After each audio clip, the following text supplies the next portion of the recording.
Vous retrouvez maintenant La foi prise au mot, votre émission de formation chrétienne présentée par Régis Burnet. Aujourd'hui, l'histoire d'Israël avec le père Philippe Abadi, auteur de l'histoire d'Israël entre mémoire et relecture.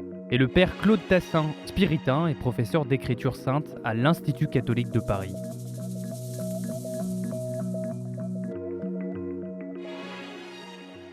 Bonjour et merci de nous retrouver pour ce nouveau numéro de La foi prise au mot, votre rendez-vous hebdomadaire de réflexion chrétienne.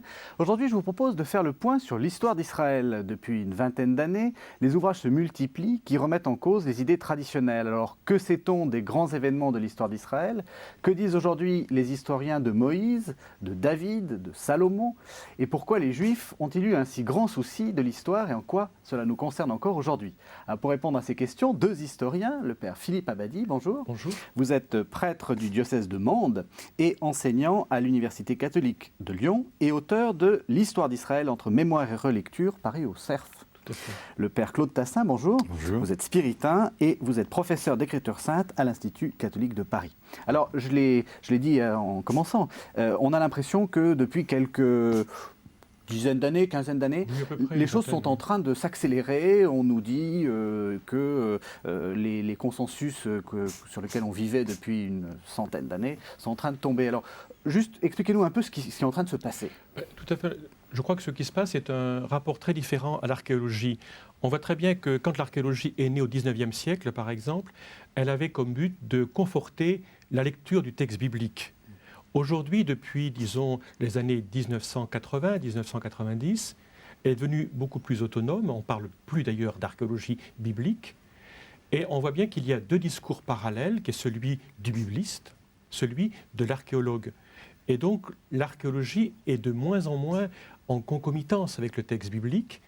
On la prend beaucoup plus en compte pour elle-même, ce qui, bien sûr, crée une distorsion plus grande entre la lecture du texte biblique et les données de l'archéologie. Alors, Claude Tassin, vous êtes, le père Abadi est plutôt Ancien Testament, vous êtes Ancien et Nouveau Testament. Justement, est-ce que vous n'avez pas l'impression que c'est plus prégnant pour l'Ancien Testament, ce problème de l'archéologie? On a l'impression que pour le Nouveau Testament... Si, quand même, parce que quand vous prenez un nom que les gens connaissent, Masada,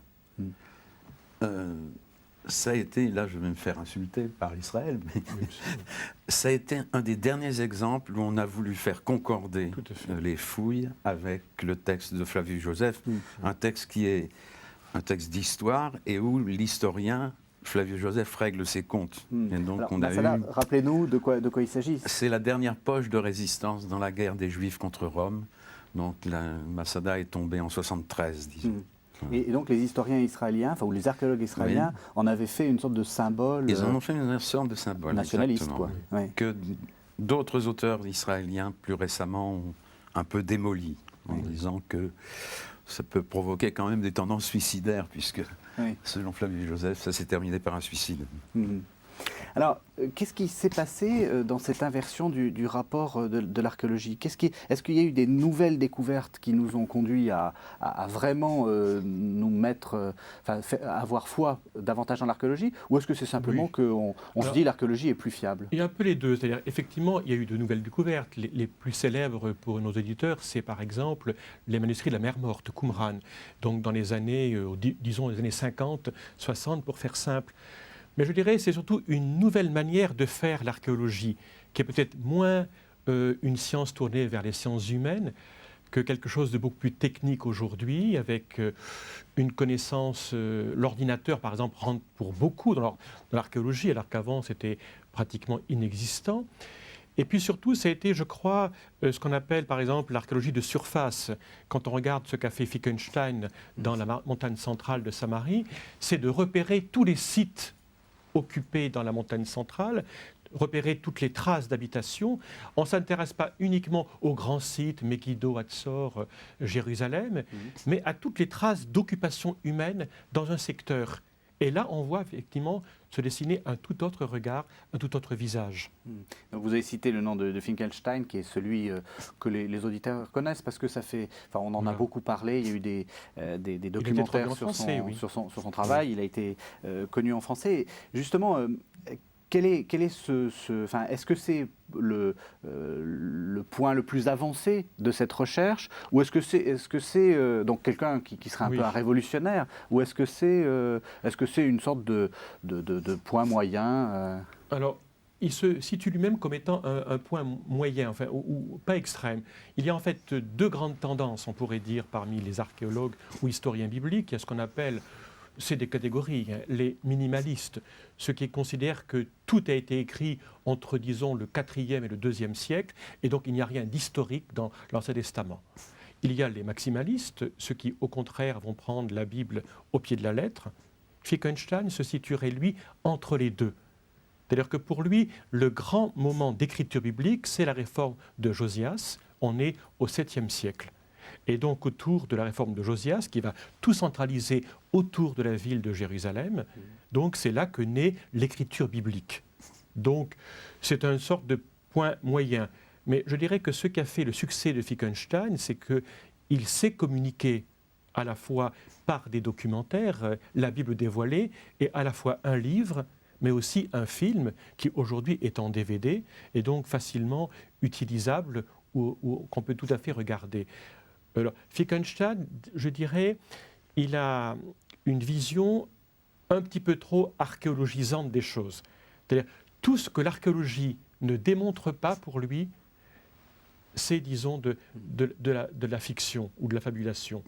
C'est là qu'on peut peut-être contester la position de Wittgenstein et de voir qu'on est passé du tout biblique au tout archéologique. C'est sur ce point-là que je le contesterai, mais peut-être moins sur la démarche elle-même qui est intéressante. Alors vous, Claude Tassin, quand vous avez des résultats archéologiques, quelle est votre vision de ces résultats? Est-ce que vous vous en méfiez? Parce que le père Abadie commençait à dire qu'il faut se méfier du tout archéologique. C'est quoi la juste distance qu'il faut maintenir?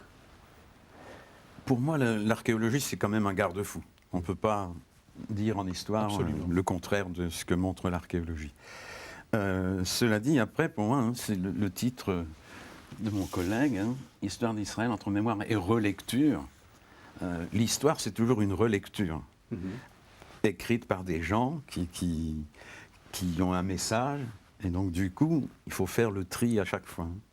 Sinon, l'archéologie, je pense, pour le Nouveau Testament, les fouilles qui ont été faites à Jérusalem ont confirmé quelque chose qui n'était pas encore souligné quelques années auparavant. C'est, par exemple, l'importance des bassins de purification.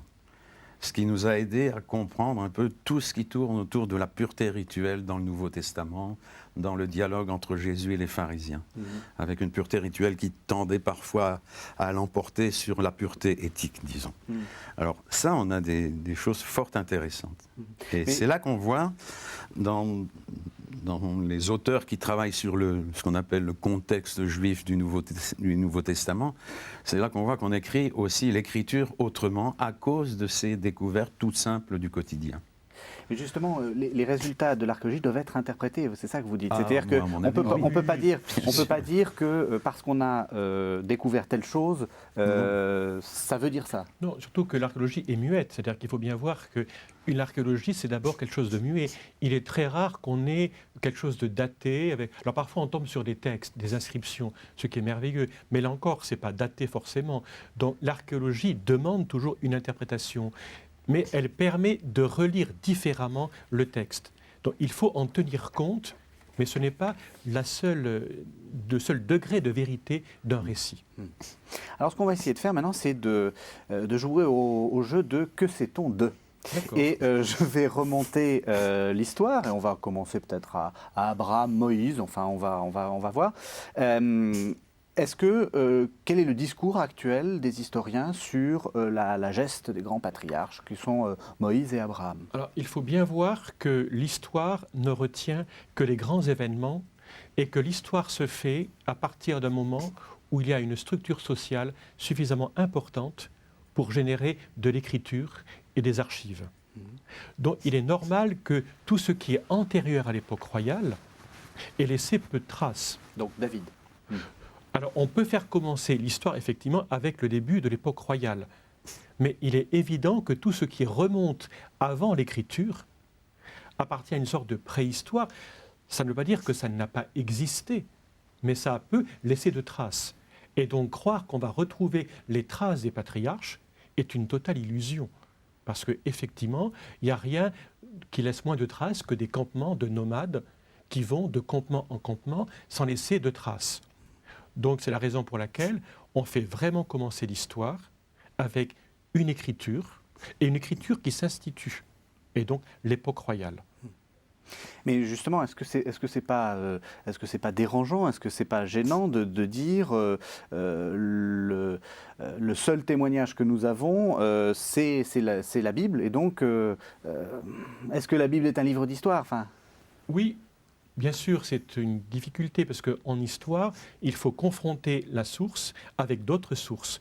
Et quand nous avons une source unique, ce qui est souvent le cas pour l'Ancien Testament, et donc c'est très difficile effectivement de faire de l'histoire. Mais en même temps, il faut bien voir que l'Ancien Testament est témoin de deux histoires.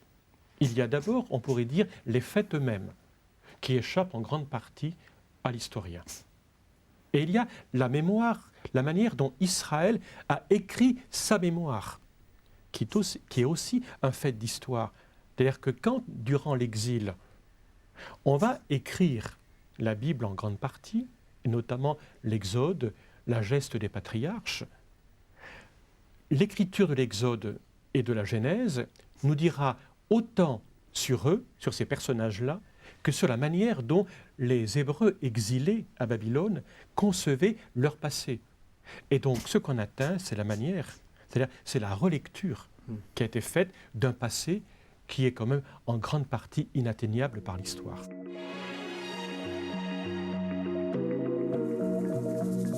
Vous écoutez actuellement La Foi prise au mot, votre émission de formation chrétienne présentée par Régis Burnet.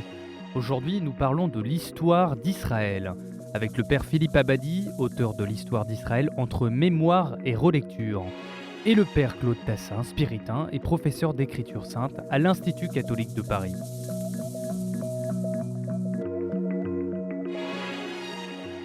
Le problème, c'est qu'on a l'impression, autrefois, on avait l'impression que tout dans la Bible était historique. Maintenant, on commence à nous dire, bon, ça, c'est pas vraiment historique. Alors du coup, on est tenté de dire, oui, mais alors, par exemple, ce qui nous intéresse vraiment, l'histoire de Jésus, est-ce que c'est vraiment historique ? Si on nous a, vous voyez ce que je veux dire ? Avant, c'était simple. Il y avait qu'à prendre tout pour parole sainte, si j'ose dire. Maintenant, comment est-ce qu'on fait ? Je crois que c'est encore, toujours, on n'a jamais un reportage sur les événements. Il n'y a pas de magnétophone. Oui. Et c'est toujours une relecture, alors je dirais, souvent en fonction d'une théologie, en fonction de la manière de se situer vis-à-vis de Dieu et vis-à-vis du monde, de s'identifier du point de vue culturel et religieux. Alors, ce qui est intéressant, moi je travaille en aval, oui. Quand on prend la figure de Moïse, dans les textes écrits par des juifs de langue grecque autour du 1er siècle, c'est très intéressant. C'est des gens qui vivent dans la diaspora, oui, donc hors de Judée, et donc qui vont se réclamer de Moïse. Et alors on va avoir un Moïse repeint, c'est-à-dire c'est en grec le protos euretes, l'inventeur de la civilisation. Oui. C'est lui qui a apporté l'alphabet aux Phéniciens, c'est lui qui a enseigné, qui a lancé la culture égyptienne. Donc à chaque fois on a une relecture qui nous montre comment les Juifs s'identifient dans le milieu où ils sont. Pour Moïse, Moïse est devenu l'idéal à la fois du prêtre, du roi, du prophète. Oui, mais... on pourrait reprendre juste pour l'Ancien Testament, c'est pareil. C'est-à-dire qu'on voit très bien que Moïse, durant l'exil, devient la grande figure de l'exilé. Pourquoi ? Comme les exilés, il vit entre deux cultures, à la fois l'égyptienne et celle de son peuple. Ce qui est la position des exilés qui sont à Babylone, entre deux cultures, la leur et puis celle du pays dans lequel ils vivent. Il est également celui qui reçoit la loi de Dieu dans le désert, c'est-à-dire hors de la terre promise. Ce qui est aussi la position de ceux qui vivent hors de la terre promise, hors d'Israël. Et on voit très bien que le Moïse reconstruit durant l'exil repose bien sûr sur des mémoires, sur un Moïse dont on a gardé une mémoire lointaine, mais il est le miroir de l'exilé, beaucoup plus qu'une figure du XIIIe siècle avant Jésus-Christ.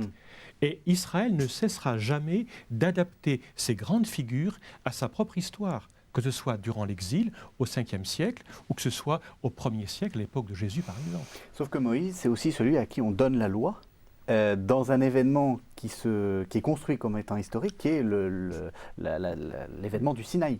L'apparition, ou la théophanie, je sais pas, on a plusieurs manières de le dire. Enfin, bon. À partir du moment où on dit « ouh, c'est pas très historique », est-ce que la loi ne perd pas de sa force? Mais qu'est-ce qui fait que la loi est importante? La loi n'est pas importante parce qu'elle est fondée historiquement, mais elle est importante pour Israël parce qu'elle construit une histoire. Or, ce que l'on voit, effectivement, c'est que la loi permet à Israël de traverser son histoire et les péripéties de son histoire. Le fait qu'Israël le situe dans le Sinaï, c'est-à-dire dans une sorte d'entre-deux, entre l'Égypte et la terre promise, est très importante, parce qu'elle permettra aux Juifs qui vivent en terre promise de vivre de cette parole, mais aussi aux Juifs qui est hors de la terre promise, de vivre de cette même parole. Je dirais que l'historicité de la loi ne vient pas du fait qu'elle aurait été donnée au XIIIe siècle avant Jésus-Christ à un monsieur Moïse sur le Sinaï. Mais ce qui la rend historique, c'est qu'elle s'incarne dans l'histoire des Hébreux tout au long de leur propre histoire à eux. C'est là la véritable historicité de la Bible pour moi. Alors, ce que dit Philippe est intéressant parce que on a dans le plus vieux commentaire juif du livre de l'Exode, ce qu'on appelle la Mekilta, des rabbis qui se posent la question, pourquoi la loi est-elle donnée au désert? Pour que les nations païennes ne disent pas, c'est dans ton pays qu'elle a été donnée, ça ne nous concerne pas. Et alors il continue en disant, de même que le désert est à tout le monde, la loi de Moïse est à tout le monde. Absolument, tout à fait. Alors, est-ce que ça veut dire quand même, je reviens à mon histoire d'historicité, que si vos Juifs du 2e siècle avant, 1er siècle avant, on leur avait dit Moïse, on ne sait pas vraiment s'il a existé, enfin, le discours que Philippe Abadi vient de tenir, est-ce que ça ne les choquerait pas quand même? Je sais pas, on ne se posait pas la question de cette manière-là. C'était pas une question pour Non, on ne se posait pas la Pourquoi? question de cette manière-là. Parce que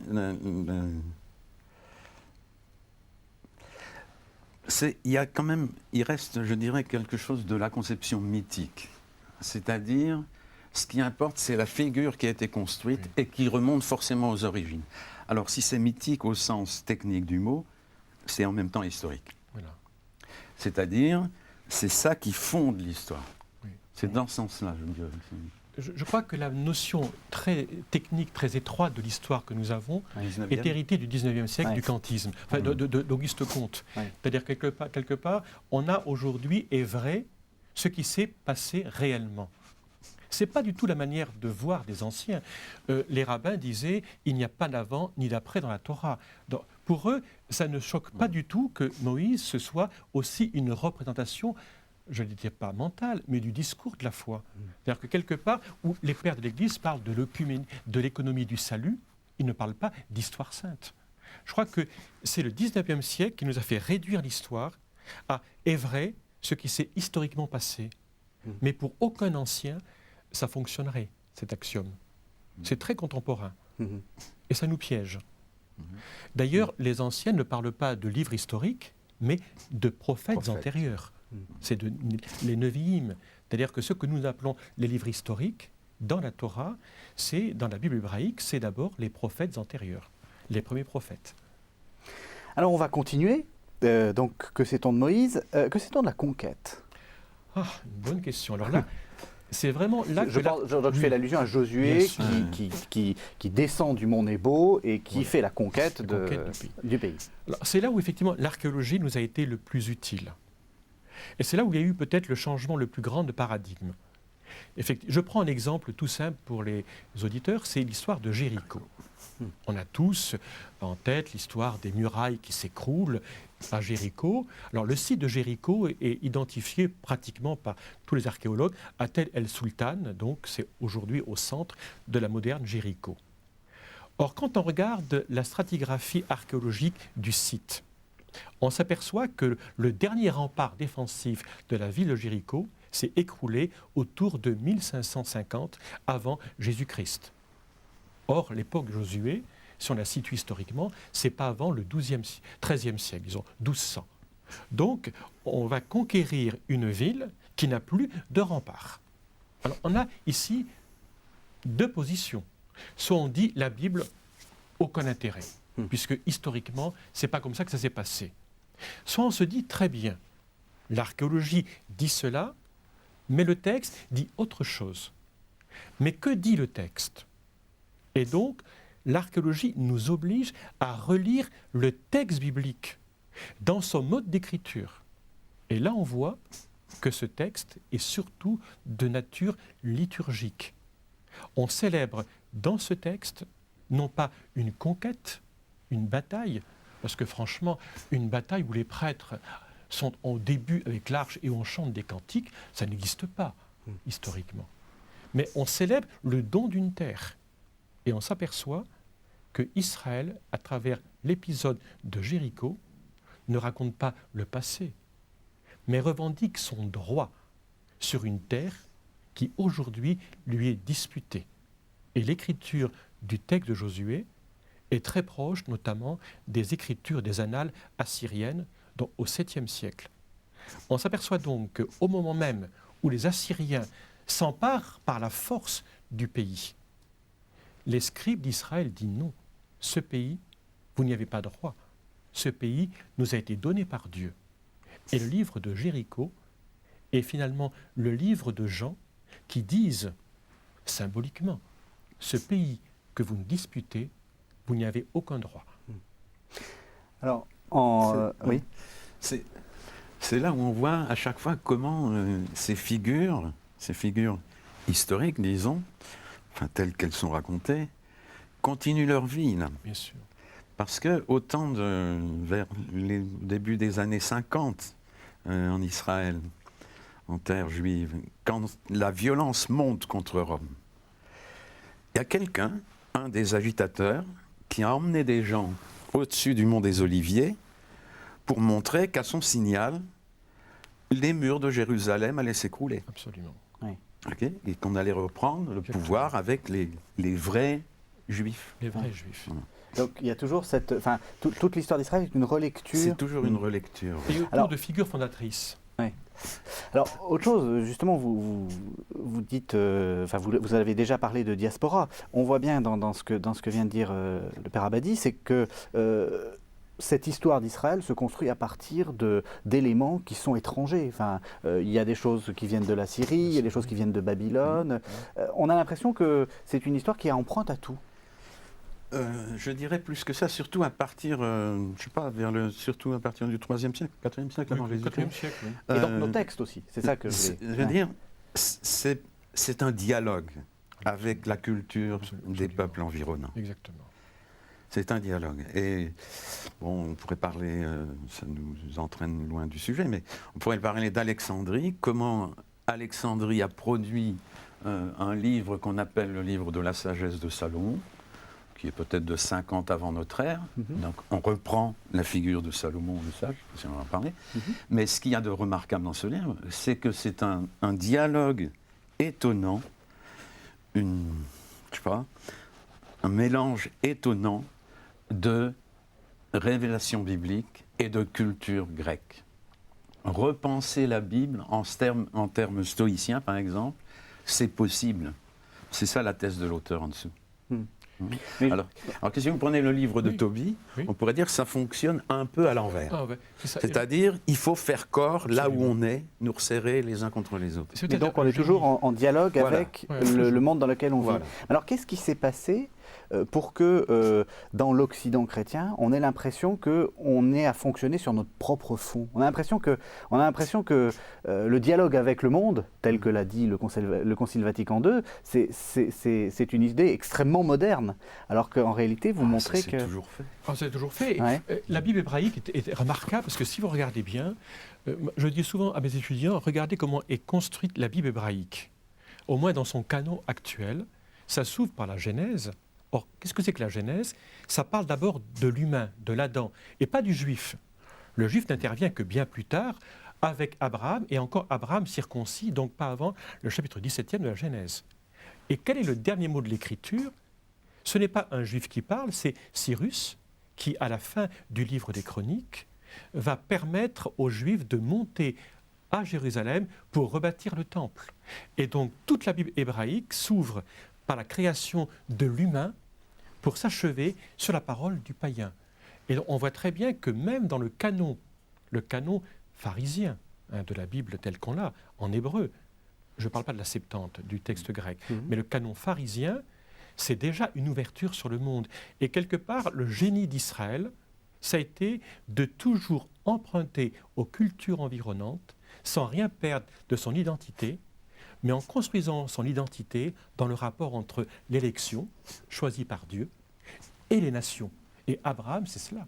Abraham, c'est celui en qui toutes les nations sont bénies, le juif, mais aussi le païen. Alors, oui, pardon. Oui, juste pour revenir à ce que vous disiez, là, Cyrus, même dans une partie du livre d'Isaïe, il est considéré comme Messie, un païen. C'est le berger d'Israël. Le berger d'Israël. Donc Cyrus qui est le roi des Perses, vraiment un étranger. Et on va retrouver ça dans un ouvrage juif de langue grecque, écrit à Alexandrie sans doute, un 3e Sibylle, où il y a un endroit où on soupçonne, on espère que ça sera un roi d'Alexandrie qui sera le Messie. Et pour revenir un peu sur le Nouveau Testament, ou ce milieu, Flavius Joseph, dans son livre sur les antiquités judaïques, nous rapporte que Cyrus, ayant lu les prophéties d'Isaïe le concernant, s'est pratiquement converti au judaïsme. Et donc il fait de Cyrus le premier des prosélytes.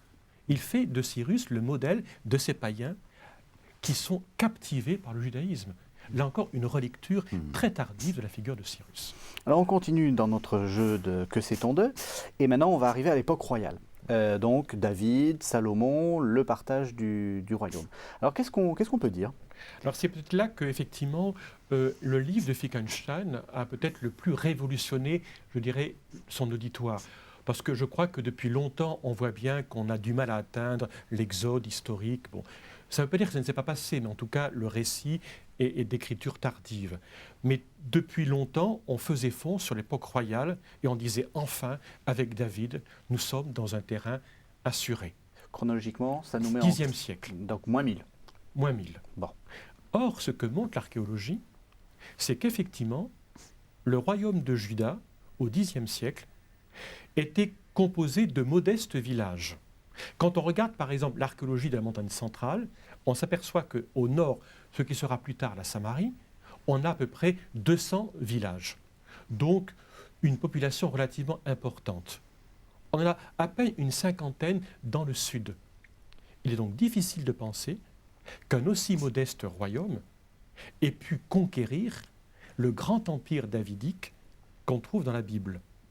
Surtout quand on regarde les tailles de l'empire davidique, si vous prenez par exemple ce qui est dit dans le premier livre des rois au chapitre 5, c'est depuis l'Euphrate jusqu'au torrent d'Égypte, ce qui correspond donc à l'empire perse, ou tout au moins à la 5e satrapie de l'empire perse. Donc on s'aperçoit qu'effectivement, Cyrus devient le grand modèle pour parler de David et de Salomon. Ça ne revient pas du tout à dire que David et Salomon n'ont pas existé, mais que le modèle sur lequel ils sont construits dans la Bible, c'est celui du grand roi perse, Cyrus. Par contre, David et Salomon, on peut attester totalement leur existence, même en dehors de la Bible. On a retrouvé par exemple en 1992 et aussi en 93 une stèle araméenne, c'est-à-dire Damas, datant du 9e siècle, du roi Hazaël, et à la 9e ligne, on lit que il y a le roi Akaziaou de la Beth Daoud, la maison de David. On voit donc que le roi de Damas, Hazaël, au 9e siècle, savait que régnaient sur Jérusalem les rois de la maison davidique.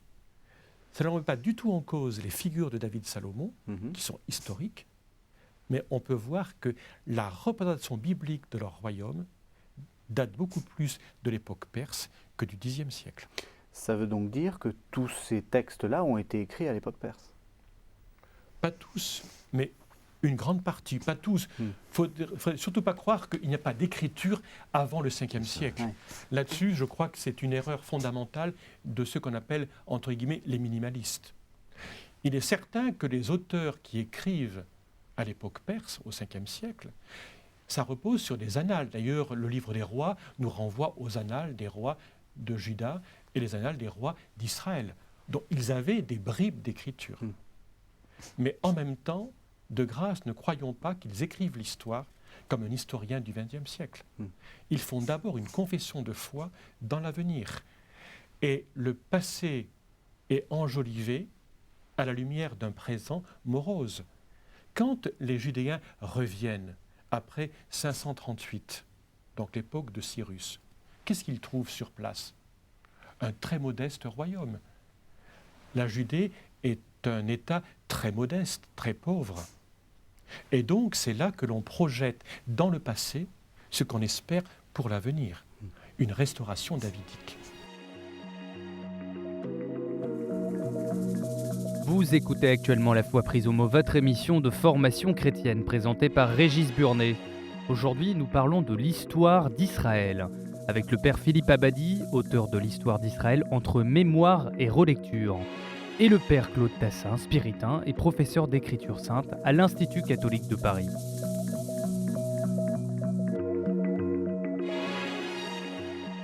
Alors, autre question sur le royaume de David qui va peut-être nous faire aller beaucoup plus vers le début de notre ère. C'est l'unicité du temple.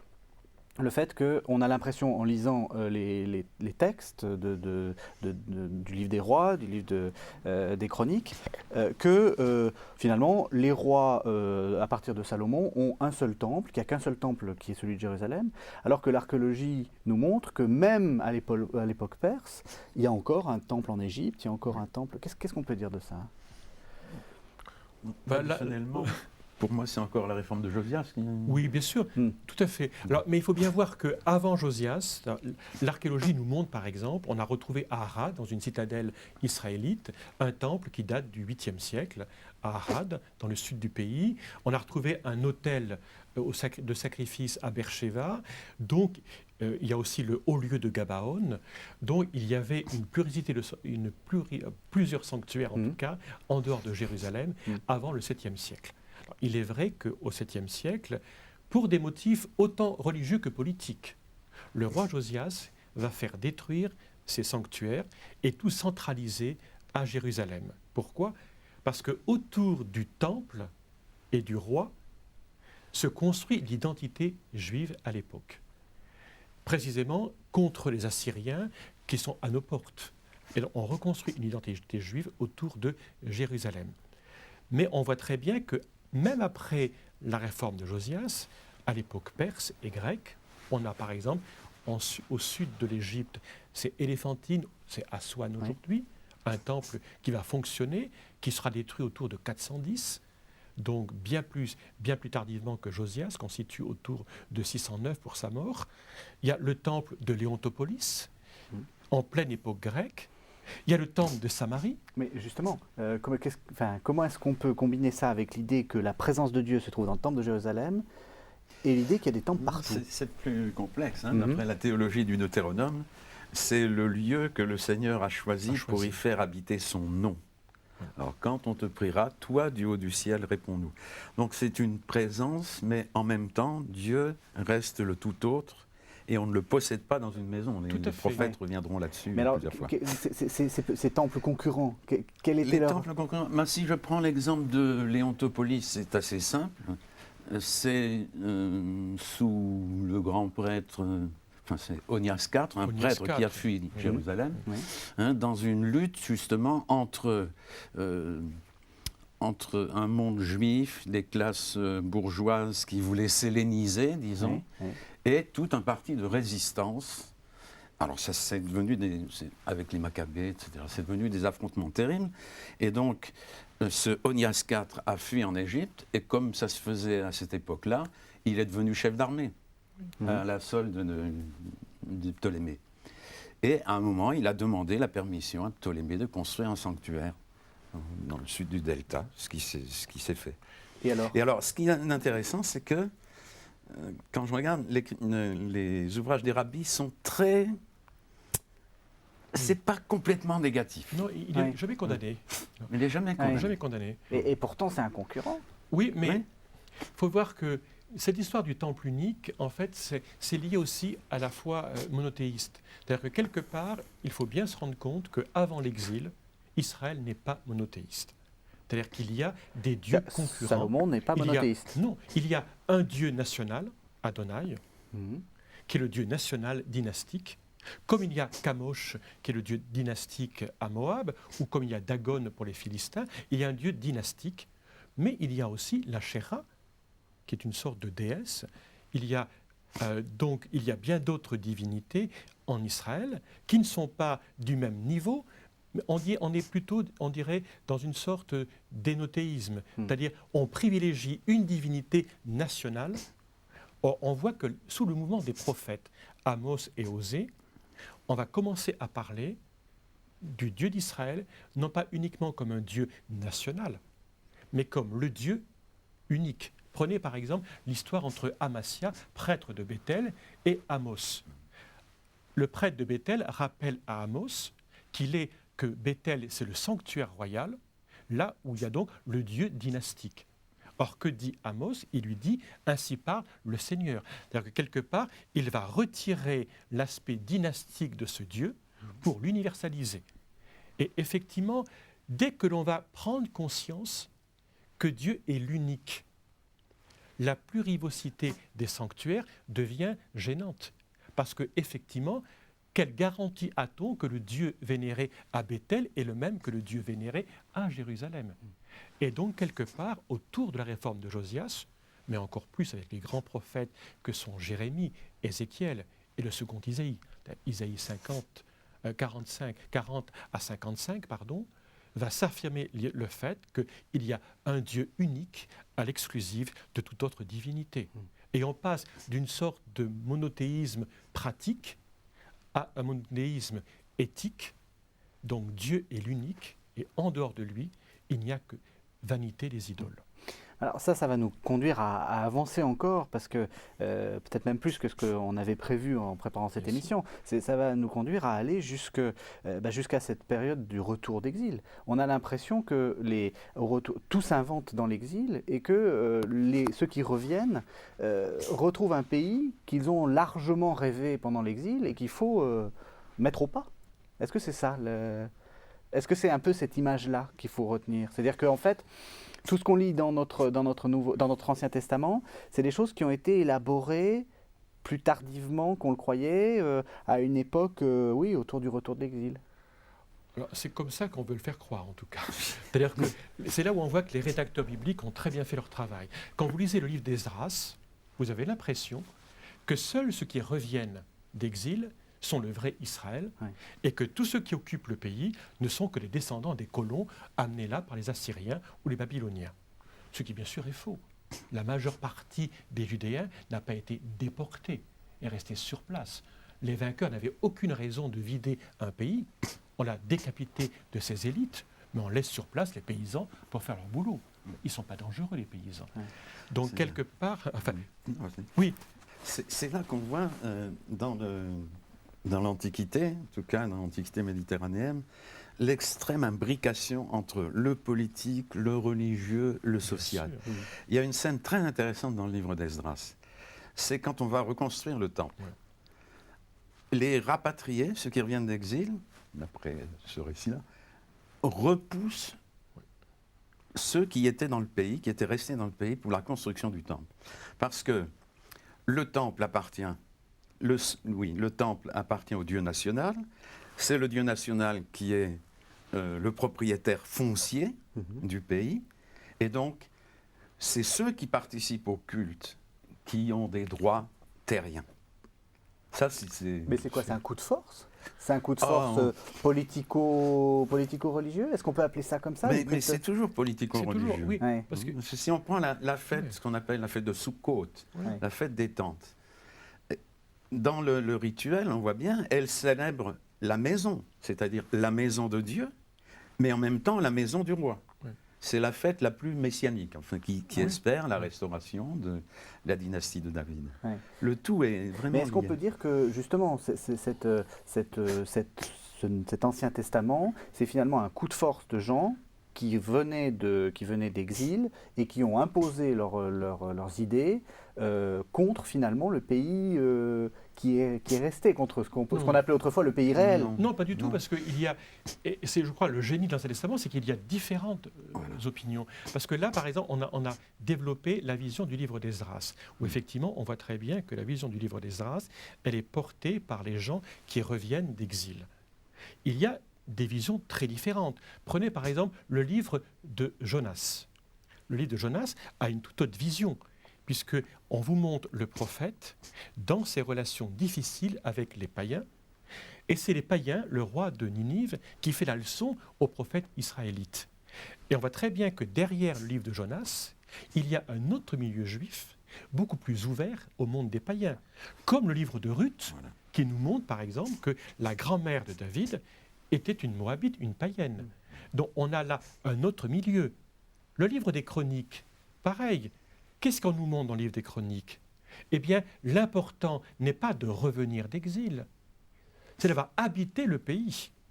Et c'est la raison pour laquelle, dans le livre des Chroniques, on commence, c'est rasoir à lire, par 9 chapitres de généalogie, où il n'y a pas un arpent de terre qui ne soit occupé par quelqu'un. Et vous apercevez que ce n'est pas que des Juifs qui habitent là, mais il y a aussi des non-Juifs. Et là, on a une vision différente du livre d'Esdras. L'équilibre de la Bible, finalement, c'est d'avoir donné la parole, on pourrait dire, non seulement à ceux qui reviennent d'exil, mais à ceux qui ne sont pas partis d'exil, et à ceux qui ont une vision beaucoup moins politique, mais beaucoup plus eschatologique. Je pense au prophète Isaïe, ce qu'on appelle le trito Isaïe, qui vous dit, mais ce temple, il est bâti de main d'homme. Vous croyez vraiment que moi j'y habite? Et là, vous avez une vision beaucoup plus apocalyptique, qui n'est pas du tout celle des prêtres de Jérusalem, et qui est dans la Bible au même titre que le livre d'Esdras. Donc je ne dirais pas du tout que la Bible, c'est le coup de force des retournés d'exil. Je dirais que la Bible, au moins dans son canon, a permis ce dialogue entre différentes théologies, entre différentes positions, sans choisir. C'est un compromis. Et donc, finalement, moi, la question que je me pose, c'est est-ce que, justement, parce que tout ça va arriver jusqu'au temps de Jésus, est-ce que les gens étaient conscients que c'était des compromis, qu'il y avait plusieurs théologies, est-ce qu'il y a plusieurs tendances, enfin... Je pense. Oui. Je pense que les gens étaient conscients de ça. Et c'est ça qui a produit ce qu'on appelle les sectes ou les mouvements juifs, pharisiens, sadducéens, avec des sensibilités différentes. On vient de parler du temple. Alors là, c'est les sadducéens qui sont l'aristocratie sadducéenne qui tient le temple à l'époque de Jésus. Et les pharisiens ne sont pas... Les pharisiens, ils sont un peu dans la position de Jésus, qui à la fois chasse les marchands et qui en même temps parle de la maison de son père. Voilà. Bon. C'est tout à fait intéressant ce que vous dites, parce qu'effectivement, on s'aperçoit que c'est ce qu'on appelle les sectes juives, ces groupes. Secte, c'est le mot de Joseph, il n'a pas du tout le sens d'aujourd'hui. Effectivement, apparaissent au IIe siècle. Mais leur lecture s'origine déjà bien antérieurement. Et effectivement, quand on regarde la position pharisienne, elle est assez proche de ce qu'on va voir dans le livre des Chroniques, par exemple. La position sadducéenne est beaucoup plus proche du livre d'Esdras. Et donc, quelque part, ces groupes juifs qui apparaissent au IIe siècle, s'enracinent déjà dans des positions qui sont bien plus anciennes. Et la Bible, finalement, la Torah elle-même est un compromis entre ces différentes tendances. Ça commence par 2 récits de création qui sont incompatibles. Mais on n'a pas choisi. On n'a pas dit le premier a raison, Dieu qui crée le monde en 6 jours et qui le 7e fait relâche, et puis le récit du paradis terrestre. On met les 2 textes, et je crois que les lecteurs bibliques de l'époque, ils étaient peu nombreux. Il y a beaucoup moins de lectorat à l'époque du 1er siècle qu'aujourd'hui. Mais en tout cas, les rédacteurs bibliques ont conscience de cette juxtaposition parce qu'on ne choisit pas, on garde la parole dans une tradition. Alors, on arrive à la fin de l'émission et j'aimerais vous poser une question alors là, sur votre discours et sur la façon dont vous voyez les choses. Je vous trouve quand même assez détendus tous les deux parce qu'on est en train de dynamiter Abraham, on est en train de dynamiter Moïse, on est en train de dynamiter David et puis vous nous dites « Oh, mais c'est pas grave finalement ». Alors, est-ce que c'est grave pour la foi ? Ah non, je pense que c'est de prendre conscience que justement, ces gens fondateurs dont on sait quand même assez peu de choses du point de vue de l'histoire factuelle, ce sont les figures de notre foi. Absolument. Et donc, on les a reconstruits, et nous les reconstruisons encore. Okay, dans une homélie, qu'est-ce qu'on fait? Sinon de dire de l'actualité d'Abraham pour aujourd'hui, et comment il éclaire notre foi. Je crois qu'au contraire, ça nous donne une vision plus en relief. Oui. Comment les figures se construisent pour éclairer, y compris, il ne faut pas faire de rapprochements stupides, mais pour éclairer certaines crises qui parfois sont encore les nôtres aujourd'hui dans notre rapport entre la foi et le monde. Je dirais ça. Vous pensez à quoi, par exemple? Sur les rapports avec l'étranger, par exemple, actuellement. Oui. Ça a été un combat en Israël.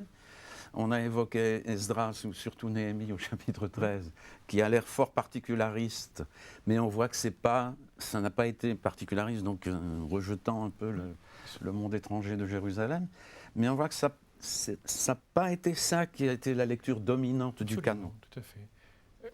Mais en même temps, ça aide à comprendre qu'il peut y avoir parfois un repli identitaire. Ça fait partie de l'histoire sainte aussi. J'ai envie de dire, ça nous permet, pour ça que l'histoire est décontractée, de voir que la foi biblique, elle est tout sauf archéologique. C'est-à-dire que quelque part, elle est confessante. C'est-à-dire que quelque part, Israël n'a jamais essayé de faire de l'archéologie quand il fait de l'histoire. Mais toujours confronter ce qu'il vit, c'est-à-dire son présent, avec les grandes figures fondatrices de sa foi.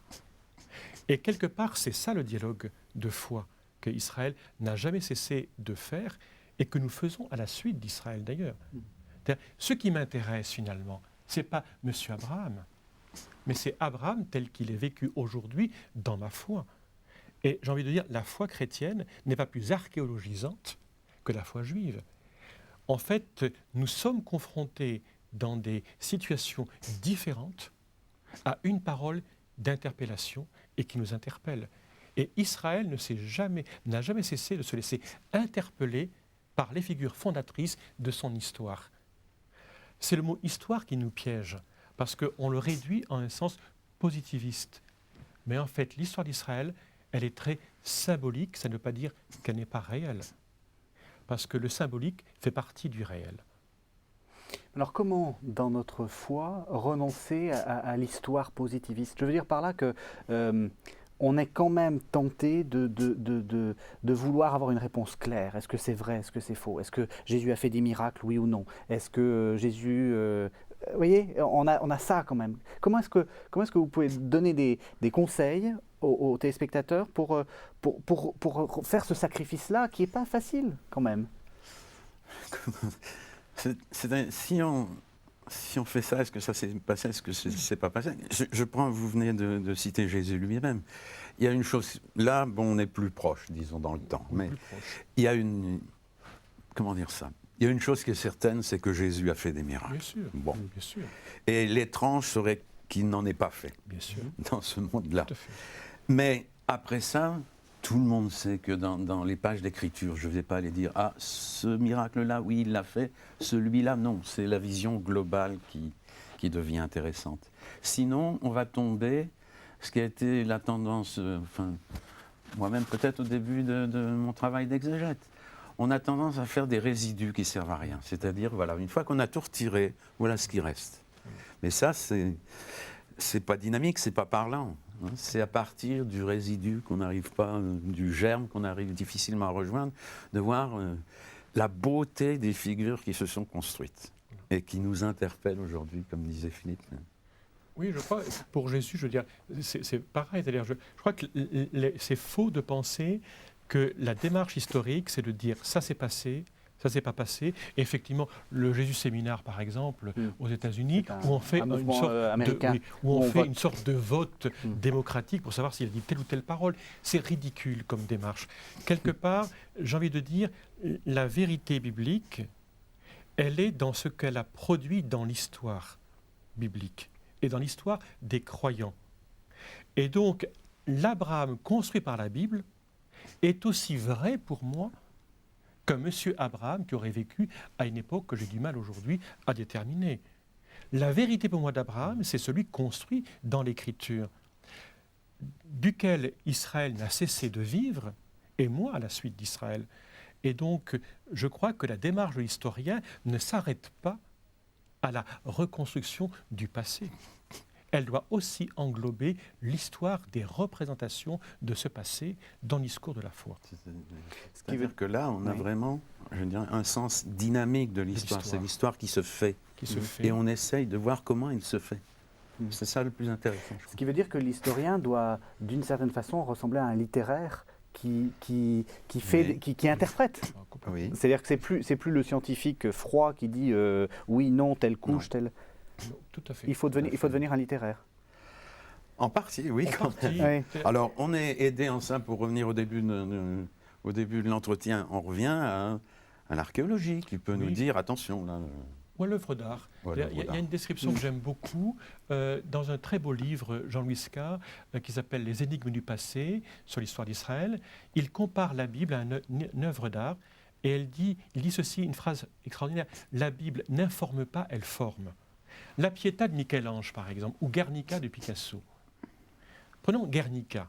Guernica de Picasso n'est pas du tout la reproduction de l'épisode qui s'est passé durant la guerre d'Espagne en 1936.